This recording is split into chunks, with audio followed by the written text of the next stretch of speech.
មួយណាឲ្យប្រកបជាមួយនឹងទើបមិនសូវស្មុគស្មាញពេលម៉ែឪស្លាប់មិនមែនទាល់តែយំទើបឈ្មោះថាស្រឡាញ់ម៉ែឪទេយកឈ្នះកំហឹងក្នុងចិត្តអ្នកប្រសើរជាងឈ្នះគេដោយកំហឹង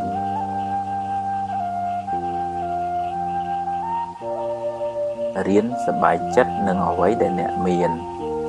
អ្នកនឹងមិនសូវកើតទុក្ខពេកទេ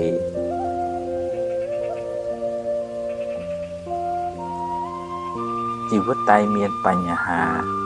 គ្មានអ្នកណាជៀសផុតទេ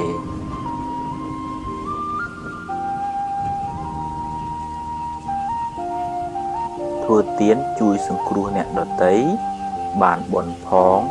បានការស្រឡាញ់រាប់អានផងដាំពូជជាអ្នកមានទ្រព្យសម្បត្តិច្រើនផងទម្លាប់ចិត្តឲ្យគិតរឿងល្អរឿងត្រូវជីវិតមិនសូវមានទុក្ខទេ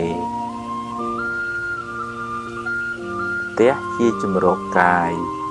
គុណធម៌ទាំងឡាយជាជំរកចិត្ត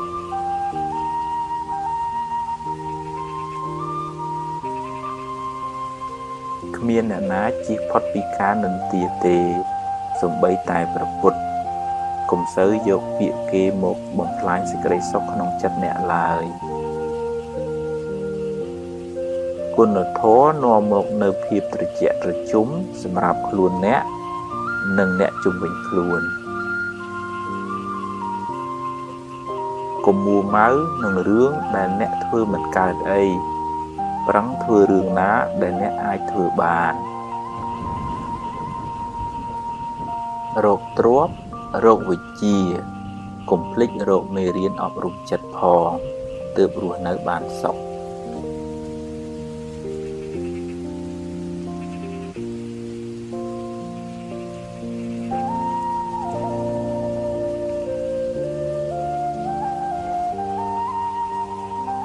កុំយកមុខយកមាត់តែម្នាក់ឯងចែកគេខ្លះទៅ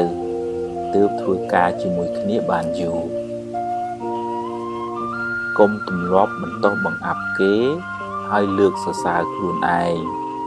គេមិនចូលចិត្តទេរាប់អានមិត្តភក្តិត្រូវតែហ៊ានលះបង់ខ្លះទើបរាប់អានបានយូរ